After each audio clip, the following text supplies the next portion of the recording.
Épisode 2. Maître Cerise offre le bout de bois à son ami Geppetto, qui le prend pour fabriquer un pantin merveilleux qui sache danser, manier l'épée et faire des sauts périlleux. Polendina, Polendina. On frappa à la porte. « Entrez, entrez !» dit le menuisier, sans même avoir la force de se remettre sur pied.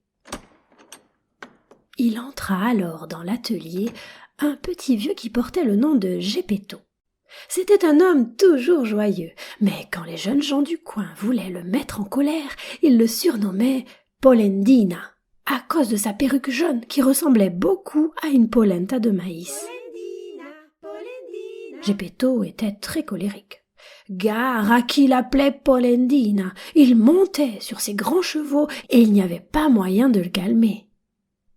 « Bonjour, maître Antoine, » dit Geppetto. « Mais que faites-vous là par terre ?»« J'enseigne l'arithmétique aux fourmis. »«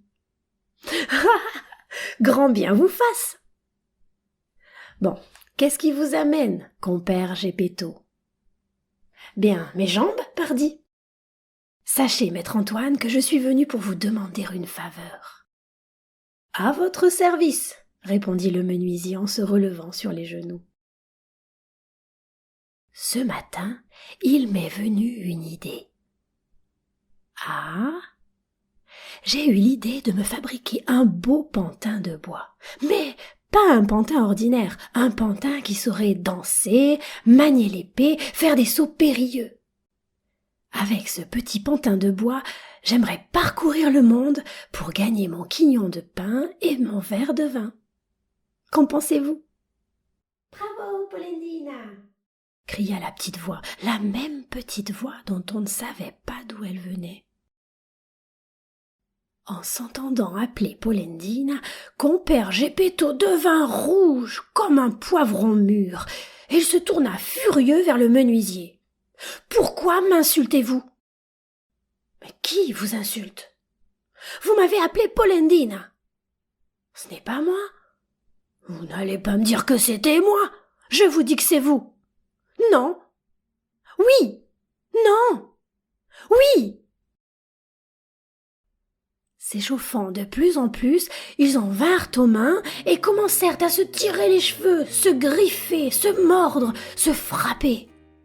À la fin de la bagarre, maître Antoine se retrouva avec la perruque jaune de Geppetto entre les mains, et Geppetto s'aperçut qu'il avait entre les dents la perruque grisonnante du menuisier. « Rends-moi ma perruque, » dit maître Antoine. « Et toi, rends-moi la mienne, et faisons la paix. » Et les petits vieux s'échangèrent les perruques, se serrèrent la main et jurèrent qu'ils resteraient amis pour toute la vie.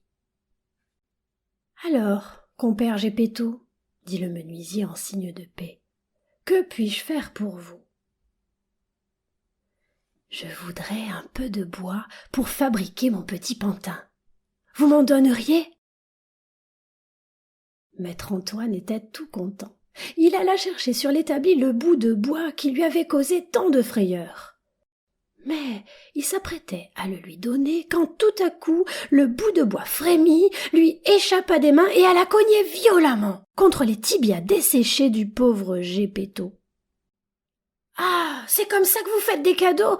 Vous m'avez presque estropié !»« Mais je vous jure que ce n'est pas moi. »« Vous n'allez pas me dire que c'était moi. »« C'est de la faute de ce bout de bois. »« Je sais bien que c'est du bois, mais c'est vous qui me l'avez lancé dans les jambes. »« Ce n'est pas moi qui l'ai lancé. »« Menteur. »« Geppetto, ne m'insultez pas, sinon je vais vous appeler Polendina. »« Espèce d'âne.